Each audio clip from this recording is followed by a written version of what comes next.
Ay madam, full tank po. Ano po po? 95. May SL card po?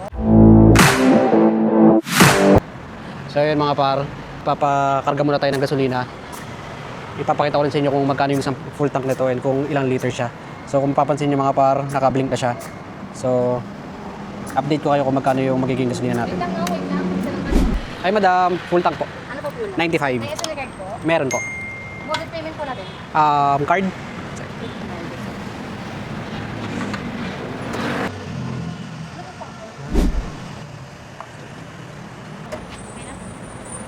So yun mga par, bari 883 pesos, 16 liters ang full tank. Ayan. So pakita ko sa inyo mga par yung advantage pagka meron kang SNR card dito sa UniOil. So ang total na na-discount natin is 72 pesos. Ayan. So sulit sa UniOil using my SNR card. So ayan mga par, bali nakauwi na tayo. Nakapagpagas na rin tayo. And kung mapapansin nyo mga par, yung helmet ko is nutshell lang. Since yung UniOil kasi from bahay namin is less than 100 meters lang. So yun lang mga par, salamat sa panonood.